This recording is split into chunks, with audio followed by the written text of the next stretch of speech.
Vamos abrir nossas Bíblias, já que estamos de pé, né? Em Levíticos, capítulo 25.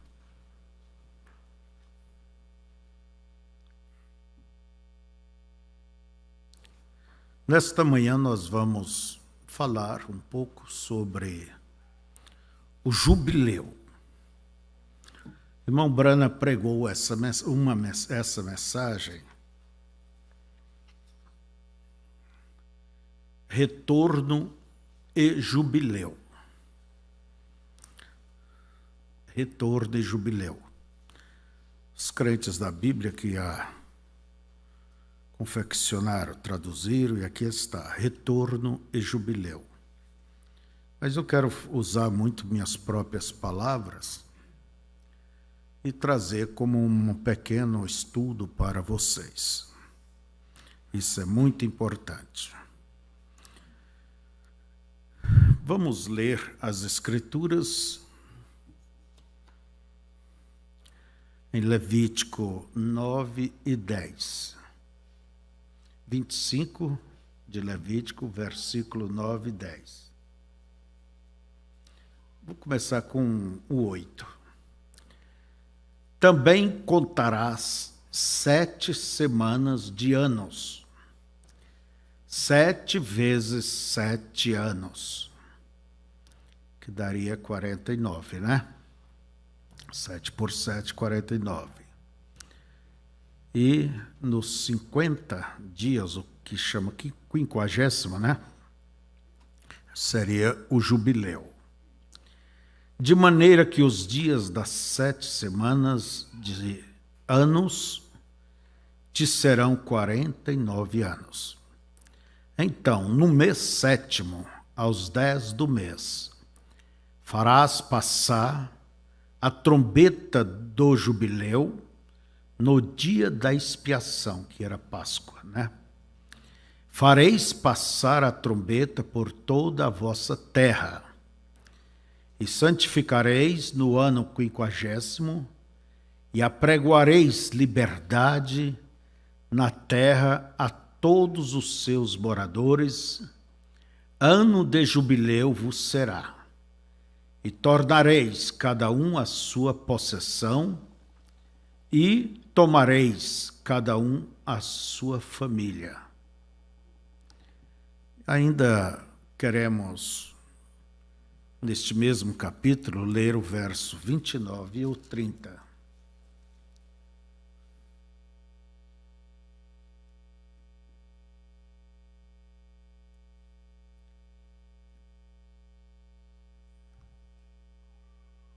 É, 29.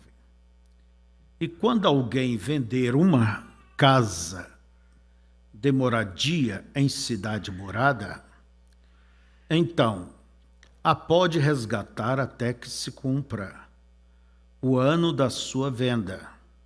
Quer dizer, dentro de um ano a pessoa podia comprar de volta. E durante o ano inteiro será lícito o seu resgate. Mas se, passando-se-lhe um ano inteiro, ainda não foi resgatada, então a casa que estiver na cidade, que tem muro, em perpetuidade ficará ao que a comprou. Pelas suas gerações não sairá no jubileu. Mas as casas das aldeias que não têm muro em roda serão estimadas como o campo da terra. Para elas haverá resgate e sairão no jubileu. Deus querido, santo e eterno, queremos lhe agradecer por todos os teus benefícios. E, na verdade, não há como agradecer pela salvação, pela esperança, pela vida eterna que nos deste. Ó Deus, abençoa-nos nesta manhã, abra o entendimento de cada um para que compreenda, e não só compreender, mas a se agarrar a estas grandes verdades. Ajuda-nos, Senhor, a expor aos teus filhos de uma maneira simples e clara. Em nome de Jesus. Amém. Podeis assentar.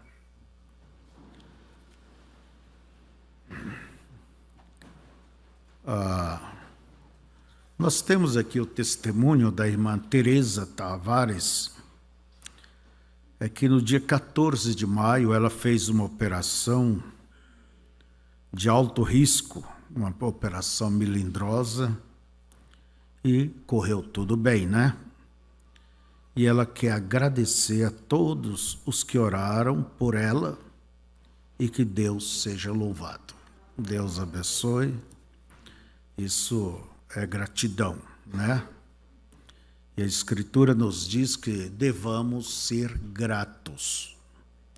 A ingratidão, ela dói, machuca, pisa, mas a gratidão é uma coisa tão gostosa, né? Você, quando faz algo e a pessoa diz, muito obrigado, muito obrigado. Fica grata por você, a você. E a Escritura nos diz que sede agradecidos. Pois não, vamos falar um pouco sobre jubileu e liberdade. O irmão Brana falou sobre jubileu, retorno e jubileu. Eu vou falar jubileu e liberdade. O que é o jubileu? Primeiro vamos entender o que é o jubileu.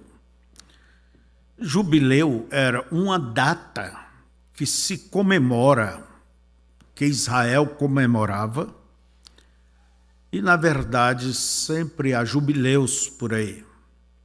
Por exemplo, casamento, 50 anos, é o jubileu, é o de quê? Como que é? De ouro, né? É isso? O de 25 é o jubileu de prata, mas não é jubileu que diz, bodas de prata. E o de 60, creio que é diamante.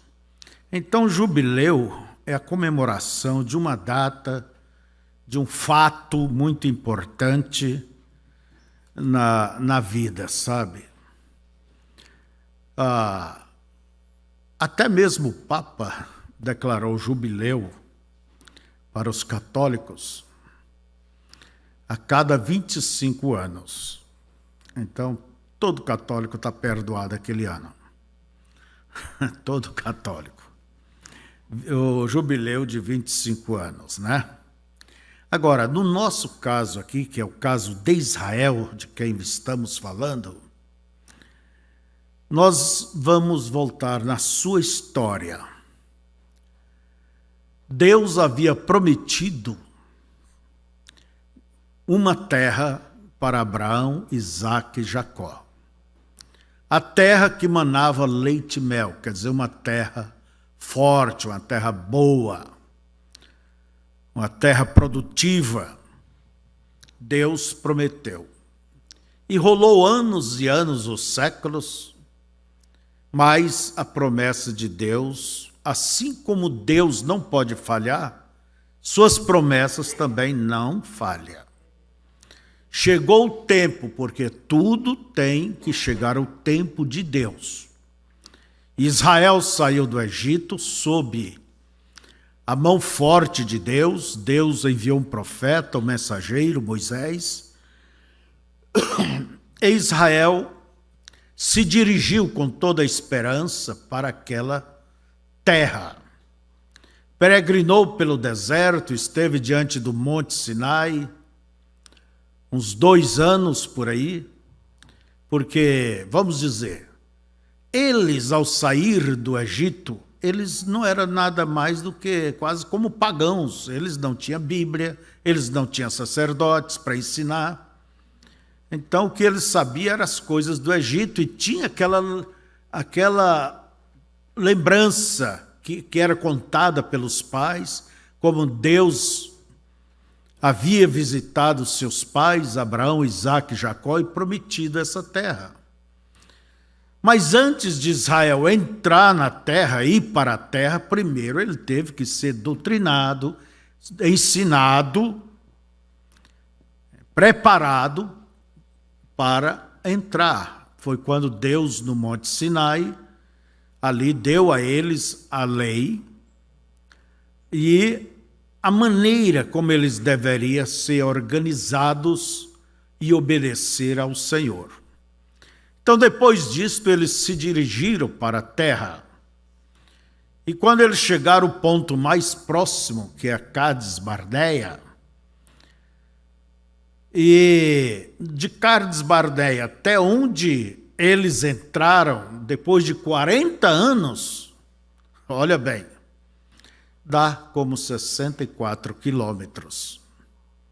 Seriam uns 4, 5 dias de jornada, eles estariam à margem do Jordão.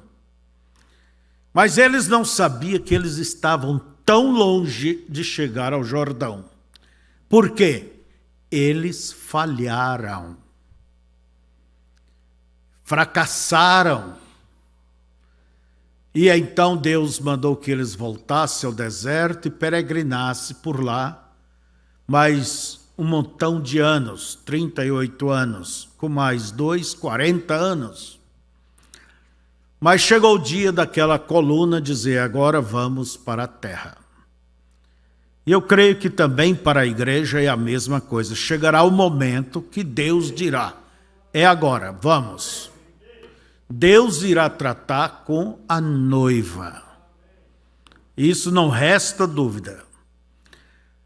Mas Deus sempre está pronto. O povo é que nunca está devidamente pronto. Então, nós vemos que aquela terra, quando Deus prometeu, e Josué colocou aquelas tribos de acordo com as profecias.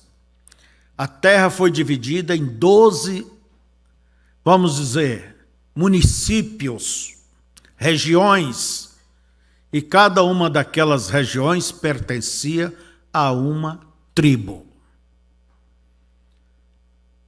E aquilo era dado para aquelas famílias, para aquela tribo, sempre. Eles não poderiam se retirar daquele local. E cada família teve a sua porção dentro daquela terra que fora distribuída. Aquela era uma herança perpétua daquela família. Não se podia vender a terra de forma nenhuma, porque a terra ela pertencia a Deus. Se alguém vendesse, quer dizer, a sua terra, a venda era calculada pelos anos que faltava para chegar ao jubileu. Vamos dizer, falta 30 anos, então são 30 colheitas. E o preço era baseado na colheita. Porque quando chegasse o 50º ano, 50 anos, a terra teria que voltar aos donos aos donos. Então, veja vocês. E se algum israelita também caísse doente ou ficasse pobre, ou tivesse que ser vendido, ele mesmo se entregava, ele não podia ser tratado duramente como um escravo. E o resgate dele era feito por um dos seus parentes. Aí é onde você lembra o assunto de Boaz resgatando a propriedade de Noemi. A pessoa não podia deixar a propriedade, senão ela perdia o direito. Foi o que fez o esposo de Noemi com a família. Em um tempo de dificuldade, saíram do lugar que Deus havia colocado. É o que acontece também, muitas vezes, com muitos, que quando vê as dificuldades, eu acho que eu vou parar um pouco, não sei o quê. Olha, você tem que exercer fé e seguir adiante, e dizer: o Senhor é o meu ajudador. Não pare de forma alguma. E nós vemos, irmãos, que aquele israelita, ele também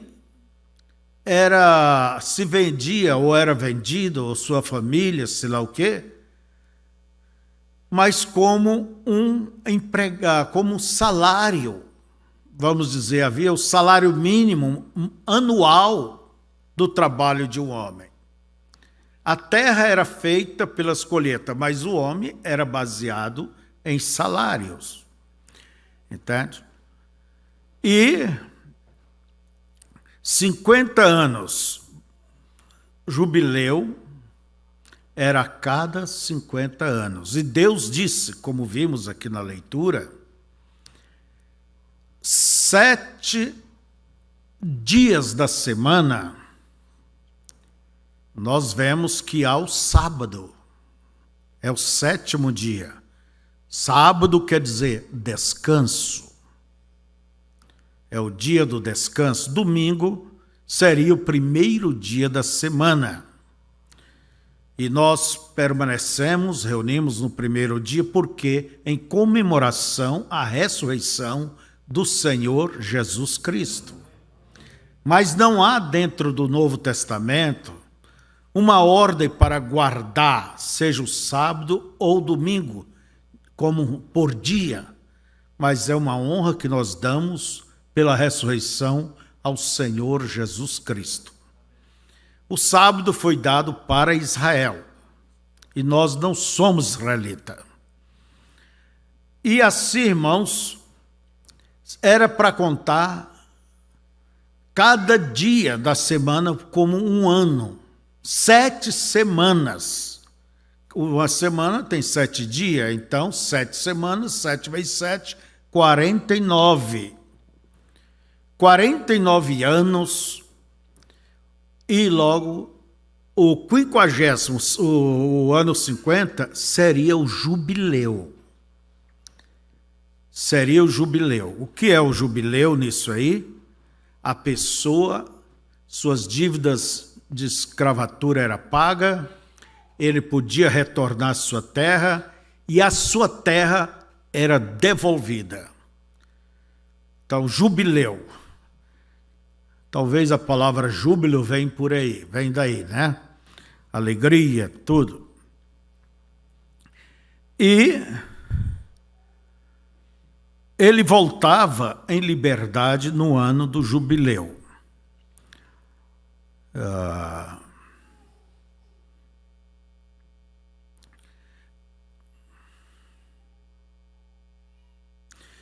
Nós vemos, irmãos, que tudo isso era tipos, sombras, era sombras. Então, jubileu contava-se desde a Páscoa, 7 semanas, e no dia seguinte entrava o ano do jubileu. Lembra que Jesus morreu na Páscoa, ressuscitou no primeiro dia da semana, depois ele ficou como os 40 dias aqui na terra para vindicar a sua ressurreição. Entende? Isso não quer dizer que a igreja tem que ficar também aqui, os mortos ressuscitam, e eles terão que ficar por aqui um montão de tempo. Não, Jesus ficou para provar a sua ressurreição e para cumprir as Escrituras. E ele disse aos seus discípulos que fosse a Jerusalém. Então eles ficaram ali mais 10 dias, quando o Espírito Santo caiu.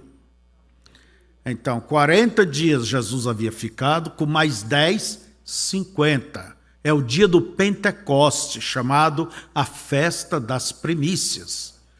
O que aconteceu? O Espírito de Deus veio habitar no seu povo. E o que é isto? Trouxe ao seu povo força, trouxe ao seu povo liberdade. Eles se desprenderam daquelas coisas, daquelas tradições judaicas, das coisas da lei. Eles se desprenderam, foi o ano de liberdade. E nós estamos ainda nessa dispensação do Pentecoste. Porque Deus, ele nunca foi embora para voltar. O dia que ele voltar será para levar a sua igreja. Nós estamos sob a dispensação do Espírito Santo ainda sobre a terra.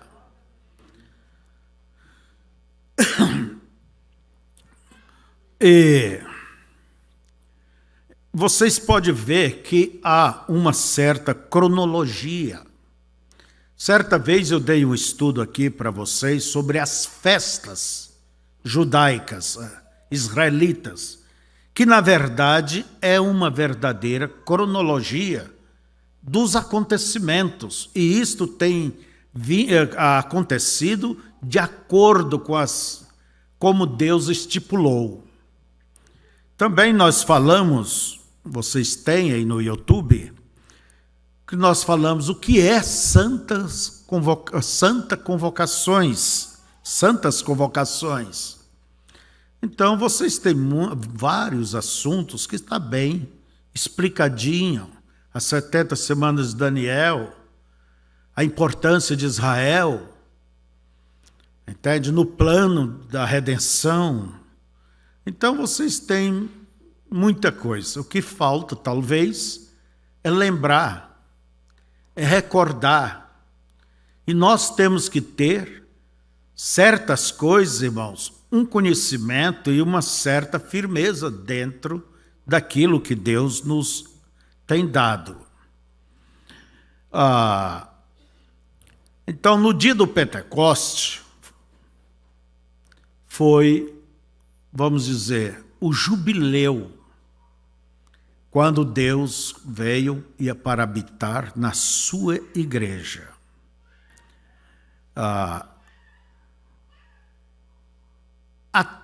Nós vemos que também Israel tinha o sábado, que era o descanso, era o 7º dia, Israel tinha que descansar. Isto é um tipo para nós do milênio. A Terra ela tem 6.000 anos, desde Adão até aqui é por uns 6.000 anos. O que é que resta agora? O descanso da terra. A Israel foi dado essa ordem para que eles também descansassem a terra. Eles trabalhavam durante 6 anos naquela terra e no 7º ano tinha que deixar, vamos dizer, a touceira vir. Tinha que deixar vir o que tinha que vir. Eles não poderiam trabalhar na terra. Era o descanso da terra.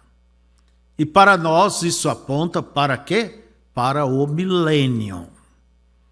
É o 7º 1000 anos. Milênio quer dizer 1000 anos. É o milênio que está por acontecer logo, logo. Quando Jesus levar a sua igreja, arrebatar os seus santos, levar para as bodas do Cordeiro, e a terra vai ficar numa escuridão de pragas, e o diabo simplesmente terá toda a liberdade e a besta se manifestará. E aqueles que não foram serão perseguidos como cães perseguem uma presa. Por isso, faça de tudo para estar no arrebatamento. Faça de tudo. Caminhe com Deus. Porque será duro depois passar pela tribulação.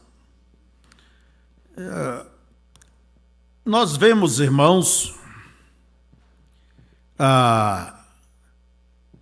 que o 7º ano era o descanso, que é o milênio. Você não pense que o milênio é a eternidade, não é. É um tempo contado, 1000 anos. A eternidade será depois do milênio, porque depois do milênio virá a guerra de Gog e Magog, e haverá a ressurreição, haverá o trono branco e tal. E depois é que entraremos na eternidade. Então, isso são coisas que já foram ensinadas aqui. Nós já estudamos a mensagem, que é a autoridade dentro deste assunto, o futuro lar do noivo e da noiva celestial. Essa é a mensagem que responde sobre tudo isto. Então, vamos aqui. Vocês compreenderam o que é o jubileu, né? O que acontecia no jubileu, os escravos tinham que ser soltos, voltava para a sua terra. O homem podia estar lá trabalhando no picão. Não, mas vai tocar a trombeta hoje do jubileu. Mas não importa, não tocou. Vai pegar o picão, fazer aquela valeta, rapaz. E lá está ele. Mas na hora que ele ouvia aquele toque daquela trombeta, porque o sacerdote anunciava, era tocado por toda a terra de Israel, a trombeta do jubileu. Ele podia largar a ferramenta ali mesmo e cair fora. Dali para frente ele era um homem livre. Então nós temos que batalhar até chegar a hora. Se não chegou a hora, esse assunto, Jesus está pertinho, está chegando, eu não vou mais trabalhar, não vou mais fazer isso, eu vou economizar, eu vou esperar. Isso é assunto de preguiçoso. Nós temos que seguir trabalhando. Estamos construindo? Vamos seguir construindo. Ah, mas Jesus vai vir amanhã. Não importa. Vamos, ele tem que nos encontrar no posto do nosso dever. Não é certo? É assim que somos ensinados. E aqueles escravos retornavam para suas terras, para sua herança, com a sua família. E eles não tinham que pagar nada pela terra, porque a terra pertence a Deus e Deus lhes havia dado. Não é certo? Agora, a trombeta é um tipo do evangelho. E se a trombeta não der um sonido certo, diz a Bíblia, como que vai se preparar? Mas Deus sempre tem dado o sonido certo. Levanta um homem e aí, através daquele mensageiro vem o som certo, a mensagem certa para aquele tempo. E o que deve saber? Você tem que saber que é tempo de jubileu. Essa mensagem ela é a trombeta de Deus. E o que ela fez conosco? Vamos pensar um pouco. Ela nos tirou da escravidão denominacional. Ela nos tirou dos sistemas de homens. Nós somos livres. Livres para quê? Somos livres, cremos na palavra de Deus e não tememos os sistemas, igrejas. Tem pessoas que às vezes têm medo. Você pertence a essa igreja, o teu nome está aqui, e se o teu nome não puder estar aqui, você está perdido. Isso só nos faz rir. Porque a nossa fé não está em um sistema de homens, a nossa fé está em Cristo, e Cristo é a palavra. Amém? Então a trombeta é um tipo do evangelho. Agora, se a pessoa, havia um problema, se a pessoa ali de Israel ouvisse a trombeta e ele não desse importância, não, eu vou ficar com o meu dono aqui, ele é uma pessoa excelente, eu vou ficar com ele. Você sabe o que era feito com aquele homem? Sabe. Ele era levado diante dos anciãos da cidade e a orelha dele era furada com uma suvela. Quer dizer, ele ouviu e não aceitou a liberdade dele. E a orelha era furada com uma suvela. E agora, nunca mais ele poderia ser livre. Quando a pessoa escuta o evangelho da liberdade e não decide pelo evangelho, não aceita a verdade, é que ele tem a orelha espiritualmente furada e nunca mais vai aceitar aquela trombeta. Por mais que ele vivesse o suficiente para chegar no outro jubileu, mas ele tem a orelha furada. O jubileu já não valia mais nada para ele. Quando a pessoa ouve do evangelho, ouve a palavra e se agarra ao seu sistema religioso, tem a orelha furada espiritualmente.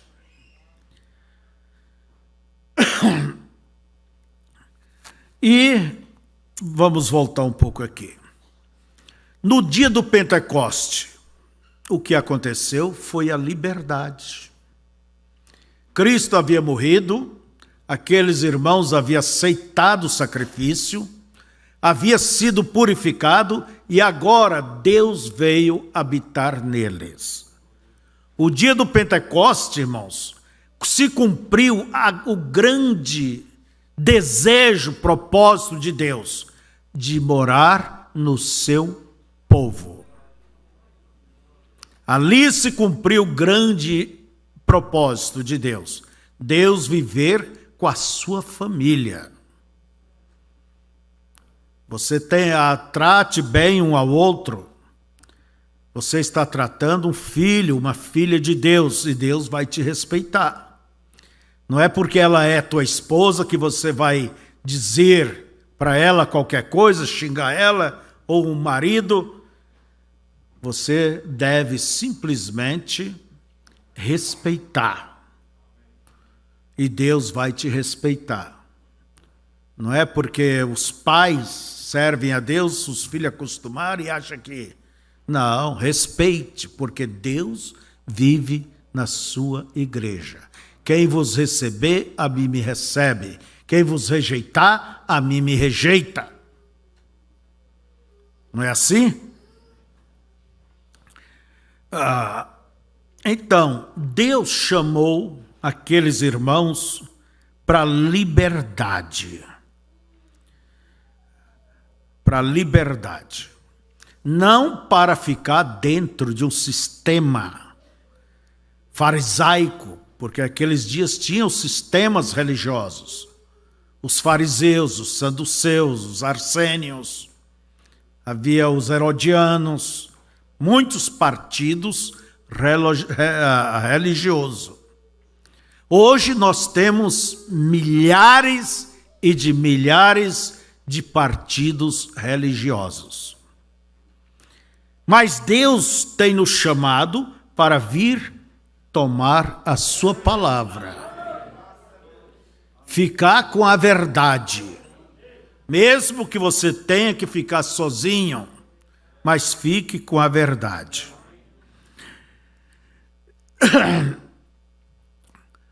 Não dentro de um sistema. Agora nós lemos também aqui, no mesmo capítulo, lá pelo versículo 29 e 30, que nos fala sobre cidades muradas. A coisa mudava quando uma pessoa colocava a sua herança dentro daquela cidade. E ele ia morar ali, os seus servos, escravos, iam morar ali. Para eles não tinha o jubileu, não valia o jubileu. E o que representa essas cidades muradas? Essas cidades muradas, sempre antigamente as cidades grandes, médias, elas tinham um alto muro para lhes defender. Havia essa cerca de pedra e as pessoas estavam ali protegidas lá dentro. Isso representa o sistema denominacional. Pessoas que vivem em cidades muradas.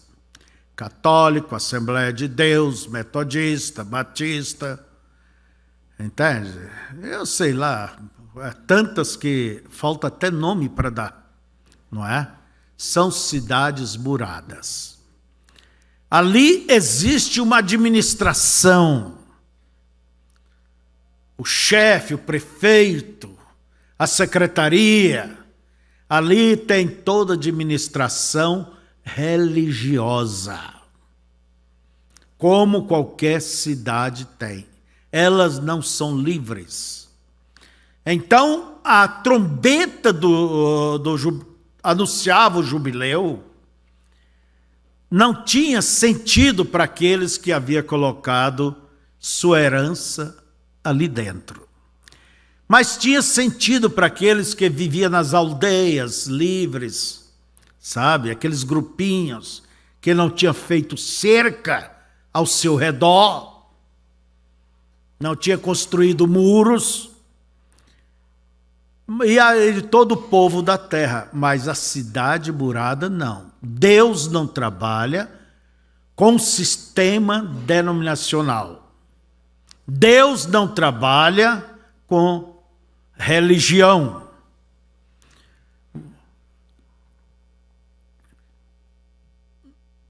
Vamos observar pela história. O mundo estava antigamente, há 500 anos atrás, o mundo estava com uma grande muralha, e até hoje, muita gente. Todos dentro de um sistema católico, apostólico, romano, não cristão, romano, controlado pelo Papa. Era o sistema rígido, e quem não concordava era simplesmente perseguido, morto. Mas Deus sempre teve alguém lá por fora. E esse alguém lá ouviu a trombeta de Deus, tocada através do mensageiro da época. Quem era? Lutero, Martinho Lutero. É a trombeta de Deus. E eles creram. E eles creram, saíram, entende, daquele sistema murado, porque só eram pessoas eleitas. E por isso diz a Bíblia que não depende de quem quer nem de quem corre, mas a quem Deus se manifesta. E Deus tem os seus eleitos e estes ouvirão e virão. Aleluias por isso. Eles se libertaram, aceitaram a liberdade. Mas o que aconteceu com Martinho Lutero, com essa mensagem? Nunca coisa vai além de 3 gerações.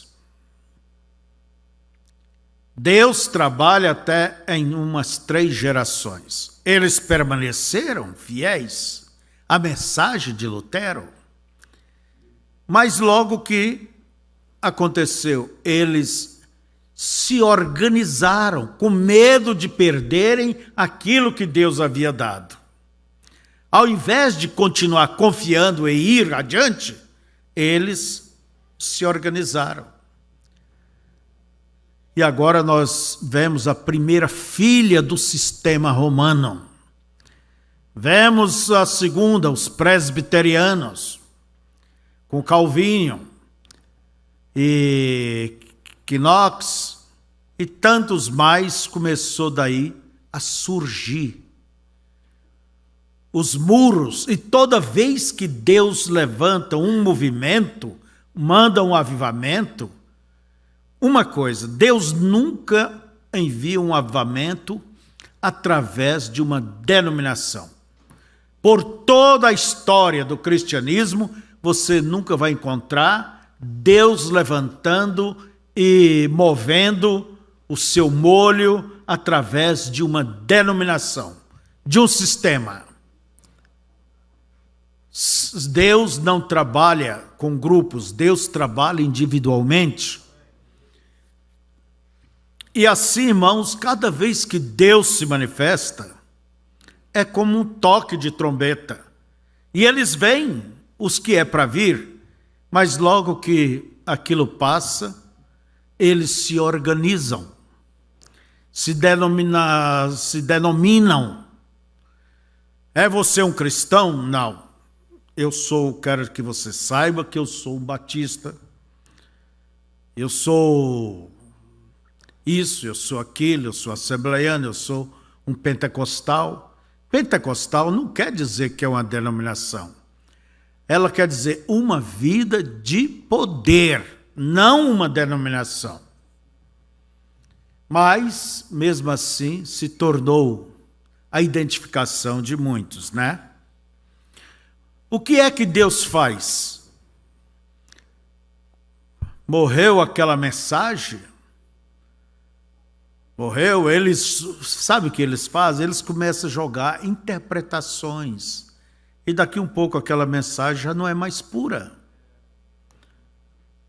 Deus simplesmente levanta um outro grupo, um povo, para seguir a mensagem que ele enviou naquele dia. E nesse caso foi com João Wesley. Em 1750, João Wesley veio e pregou a santificação, sem a qual ninguém verá a Deus. Lutero havia pregado a justificação, crê em Deus, graça, graça. Mas Wesley disse, olha, não é só isso não. Se vocês não deixarem de beber essa cachaça, esses vinhos, se vocês não cuidar da vossa vida, vocês, não é por crer em Deus que vocês estão salvos. Estamos em outra dispensação. Foi o toque da trombeta, né, através de João Wesley. Deus levantou um povo, foi o tempo da era de Filadélfia, a era das portas abertas. O mundo foi evangelizado, China foi evangelizada. Olha, irmãos, foi o tempo da evangelização mundial, dos grandes missionários. Mas o que fizeram? Construir um muro ao redor de si próprios. Metodistas. Fizeram uma denominação. Criaram um sistema ao redor deles. E assim cada grupo termina mais cedo ou mais tarde se tornando um sistema. Quando Deus enviou outro toque, outro jubileu, em 1906, vamos dizer, na Rua Azusa, ali na América, Deus usando um certo irmão de cor, até que tinha problema nenhuma visão, mas foi a mensagem pentecostal. Aquilo já havia antes um pouco, mas se firmou ali. E a pregação levava as pessoas a crerem no sobrenatural, na cura, na libertação. em línguas, em profecias. E eu quero dizer a vocês que essas coisas não morreu não, irmãos. Justificação não morreu, santificação não morreu. Também os dons não morreram. Ah, pastor, posso crer nos dons? Buscar? Pode. Sabendo que quem administra é o pastor. Não é você que vai lá profetizar para aquela irmãzinha, não. Não é você que vai lá dizer para aquele irmão, porque eu tive um dom de profecia e daqui um pouco você tem uma costela, a tua esposa, é a costela errada, meu irmão. Não. O pastor administra as coisas. Então, amados, a mensagem pentecostal, a palha do milho, o sabugo do milho, estava ali a espiga. Por isso eu disse que você tem que olhar essa última era, vendo a espiga. E a espiga não é só grão. A palha, ela protege o grão. E de onde nós saímos? Da palha. Da palha. E Deus, então, ele tocou a trombeta do evangelho. O jubileu, a mensagem, a era da noiva. Mas isso não quer dizer que a era de Laodiceia terminou. Não, nós estamos dentro dessa era, mas nossa alma, nosso espírito não está vinculado ao espírito laodiceiano. Cronologicamente, olhando pelo tempo, pela data, nós estamos dentro da era Laodiceia. Quando alguém lhe disser que a era acabou, não tem mais, pode dizer, seu mentiroso, eu não quero ouvir essa trombeta tua. Você não está falando de acordo com o trombeteiro da era, o mensageiro da era.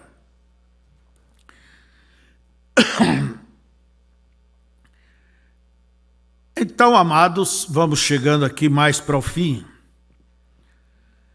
A mensagem, o que é ela? Ela nos leva à restauração. O que é restauração? Elias virá e restaurará todas as coisas. Não diz assim, Elias virá e fará uma coisa nova. Não, ele vai restaurar o que já existia. O que é que existia? Aquele evangelho primitivo dos nossos pais. Temos que voltar à mesma fonte. Por isso que batizamos em nome do Senhor Jesus Cristo, não é certo? Lavamos os pés. Por isso que nos apegamos aos ensinos apostólicos, que é a base, o fundamento, o alicerce da igreja. E não cremos nos sistemas denominacionais, teológicos, seminaristas, nessas chocadeiras, porque o seminário não é nada mais do que uma chocadeira.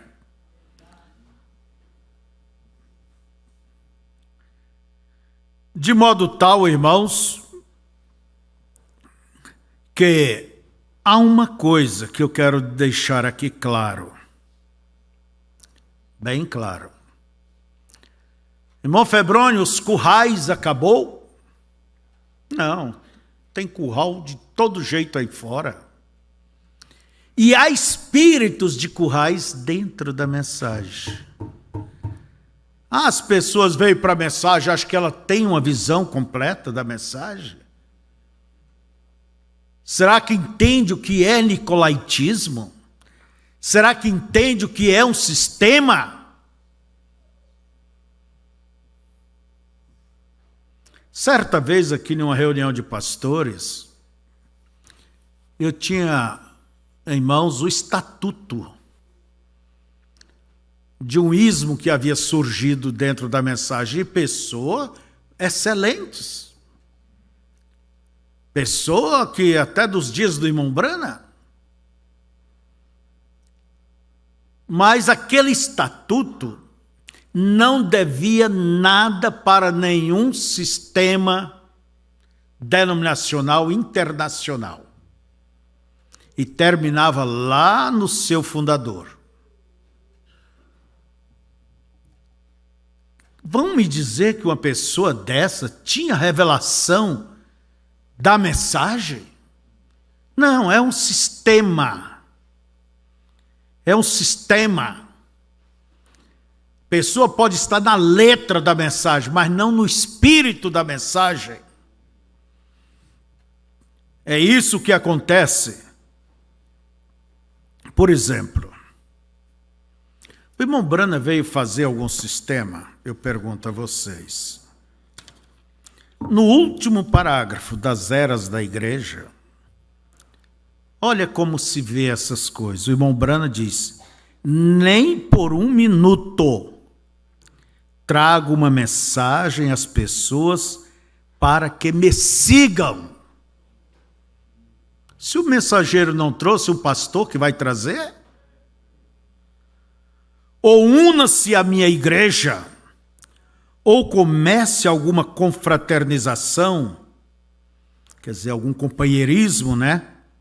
Ou organização. O irmão Branham diz: nem por um minuto, nunca pensei nisso, de querer fazer uma denominação, um companheirismo ao meu redor. Ao meu redor. Se o mensageiro nunca pensou nisso, ele combateu isso, qual o direito de qualquer pastor, mestre, quem quer que seja, em querer fazer isto? Atrair as pessoas para si, fazer o seu curralzinho, querer ser o chefe. Não existe dentro da mensagem pastor de pastores. Não existe pastor de pastores. Temos um pastor auxiliar, mas ele foi consagrado para o trabalho aqui ao nosso lado. Agora, se é um pastor independente, não há pastor de pastores. Porque daqui a um pouco surge o bispo, daqui a um pouco tem o papinha, e aí vai. E eles têm suas regras, têm seu costume, fazem o muro, o companheirismo, e isso é o quê? A mensagem não tem como entrar ali, porque a coisa passa a ser dominada pelo homem, controlada, é um sistema. Irmãos, eu quero ainda dizer, não é importante personalidades dentro da mensagem. Oh, fulano é um veterano. O que é que eu sou? Sou nada mais que um irmão. Ah, é veterano, sabe? Não, que isso não dá poder a ninguém. Isso não dá poder a ninguém. Se alguém confia e vem, tudo bem. Mas tem uma coisa. Não há personalidades importantes. Oh, fulano andou com o irmão Branham, fulano é filho do irmão Branham. Francamente, irmão, a mensagem do profeta nos tem dado segurança e naquilo que devemos crer e como está. Não precisamos viver com medo, se agarrando aqui, se agarrando ali. Não. Cadê a tua fé? Não, grupo nenhum. Olha bem, a mensagem não é propriedade de nenhum homem, muito menos de um grupo. Será que entendem isto? Ela não é propriedade individual, mesmo da família Branham, não. A mensagem ela é propriedade da noiva, mundialmente falando. Você tem as mensagens, você tem a Bíblia, você sabe orar. Ora, eu tenho que estar vinculado a este grupo, a este companheirismo, senão eu estou perdido. Vai ser franguinho fraco, coisa de granja, lá longe. Você tem que confiar no que Deus tem feito por você. Se você está em um curral, escape deste curral enquanto há tempo. Porque a mensagem ela só vigora para quem está fora do curral. E o que fazem esses currais? Eles separam as pessoas do real companheirismo cristão. Pode ver que uma denominação não tem companheirismo com a outra denominação. Aquele curralzinho daquele ismo não tem companheirismo com os demais irmãos da mensagem. É um curralzinho. Só pode ter companheirismo entre eles. Ora, irmãos, depois de conhecer, saber, ser livre, meter o cangote debaixo de uma canga, de um sistema? Não, tem dó. Eu digo, é bom ser livre. É bom ser livre.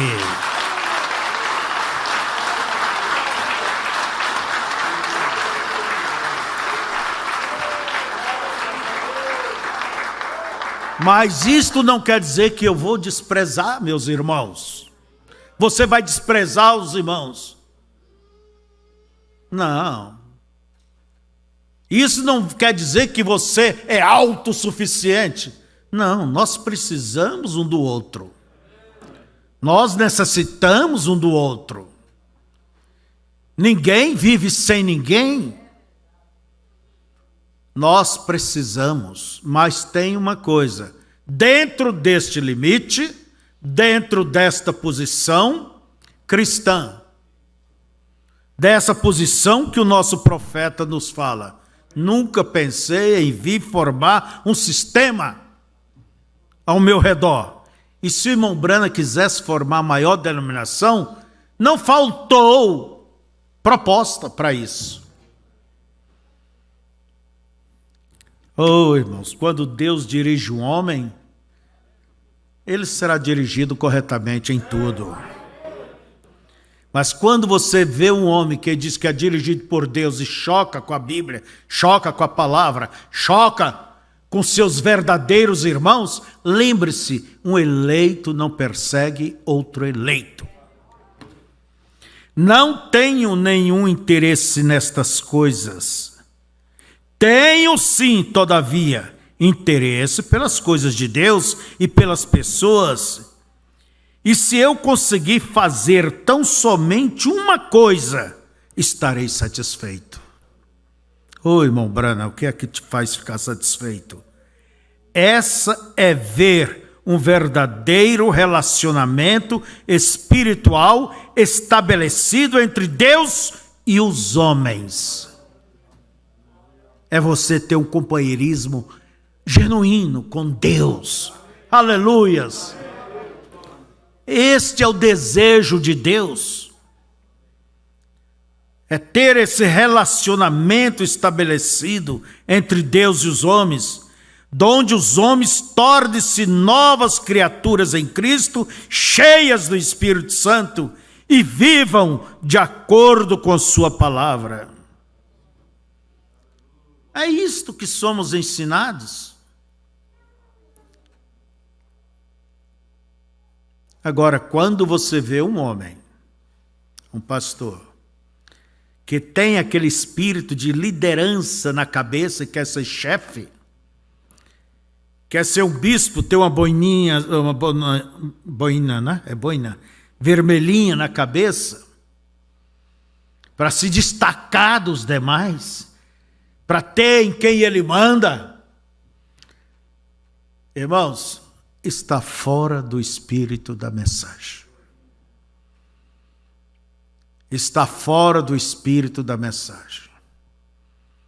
Eu sou pastor daqueles que me têm como seu pastor. E o meu endereço é Rua Cristo Redentor 96D, né? Creio que é isso. É aqui. Mas fazendo proselitismo, recorrendo por aí, andando, entrando pelo fundo, não é um exemplo bonito. Não é correto. Então veja, são espíritos no meio de pessoas que dizem da mensagem. A gente não tem que cuidar, entende? Tanto da denominação. Denominação não engana ninguém. Mas aquele que diz, sou da mensagem, olha, o irmão Brando diz aqui, mas aqui assim, eu vejo assim, e vai te levando para fora, com interpretações. Fique aonde vocês estão. E tem uma coisa, irmãos. Quando Deus chegar a minha hora e eu tiver que ir, as minhas pregações não são mais importantes do que a do irmão Brana, não. Vocês querem ouvir de vez em quando alguma, tudo bem. Mas não que o pastor que nos substituir vai ter que pôr a minha pregação sempre. Não. Então põe a do irmão Brana.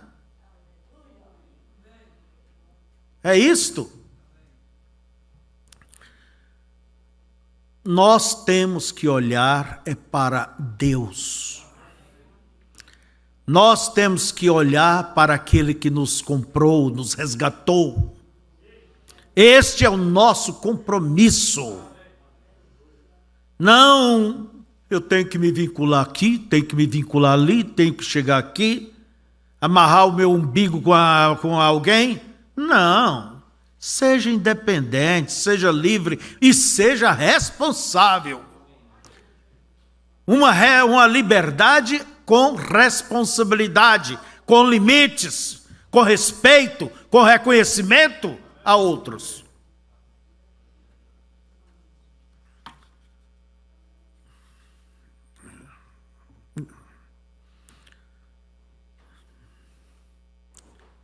O que é nicolaítismo? Vocês sabem, é muito comentado isso dentro das eras, as mensagens.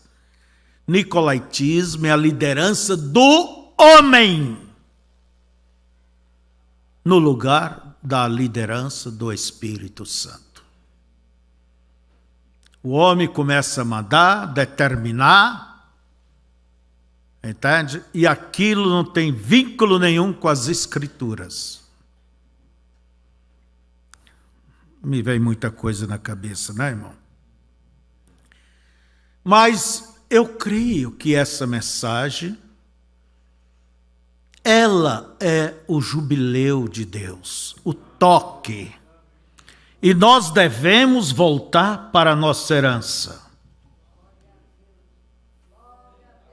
Voltar para a nossa herança. Aquilo que os apóstolos nos deixaram. Viveram, voltar para aquela vida consagrada, santa, sem mentiras, sem adultérios.